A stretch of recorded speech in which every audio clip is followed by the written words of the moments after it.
Hey everybody, this is GGB. We're going to be going over some college football games this weekend. We got 10 teams that are still vying for a playoff spot, and that means we're going to talk about 10 different games today.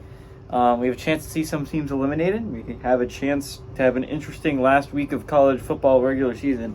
But we got 3 noon games that are going to be interesting, and then we got some midday window, and we got some late window. So let's start off with the highest ranked noon team. Noon, we got number 3, Michigan, who's 10-0, traveling to Maryland, who's 6-4. Michigan favored by 19 on Fox. J.J. McCarthy has gone 163-214, thrown for 2,194 yards, 18 touchdowns, 3 interceptions. Blake Corum's had 152 carries for 794 yards and 18 touchdowns. Roman Wilson's had 36 catches for 589 yards and 10 touchdowns. Taulia Tagovailoa has gone 245 at 375, thrown for 2,769 yards, 22 touchdowns, 8 interceptions. Roman Hemby has had 109 carries for 515 yards and 4 touchdowns. And Shashawn Jones has had 45 catches for 607 yards and 4 touchdowns.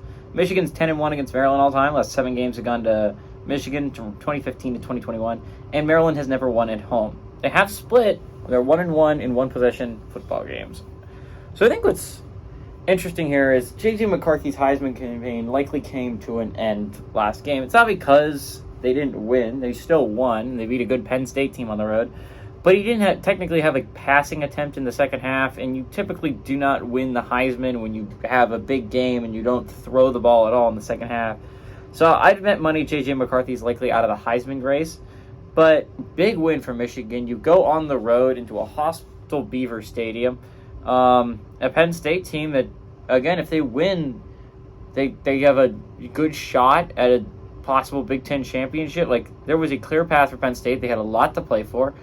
And it was a close game in the first half, and Michigan just decided in the second half they're going to run the ball. And, damn, did you guys know that Michigan can run the football? I mean, everyone did. They have arguably one of the best running backs in all of college football in Blake Corum, and they just ran him into the victory. Maryland got their first win since they were 5-0 when they took on Ohio State. They'd lost 4 in a row, and they were staring losing 5 in a row straight in the face, but they end up getting a clutch victory over Nebraska in a game you had to have if you're Maryland. But Maryland now sits at 6-4. Chance to pull off a massive upset, right? Maryland did not play their best football against Penn State, right? But it's weird. It's a weird trend with Maryland. They typically play their worst football against Penn State, and they play their best football against Ohio State and Michigan. They gave Ohio State everything they could handle early on in the year. Can they do the same with Michigan? This time it's at home. Last time they went to Columbus to try and beat Ohio State, and they gave Ohio State everything they could handle. This one's going to be home field advantage.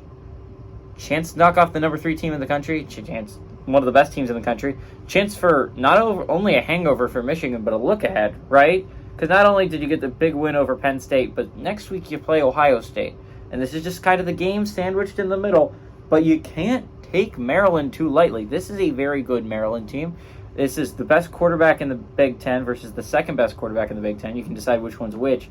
Arguably, I was going to say arguably the best quarterback matchup of the day, but that's going to go to a Pac-12 game later on in the night. But J.J. McCarthy versus Taulia Tagovailoa there's not a lot of better quarterback matchups than that. I like Michigan to win this one. I think they're 11-0 heading into a big game against Ohio State next weekend. But I like Maryland to keep this game surprisingly close. It's a 19-point spread. I think that is way too large for a football team at the caliber of Maryland. So give me Maryland at home to cover Michigan on the road to win.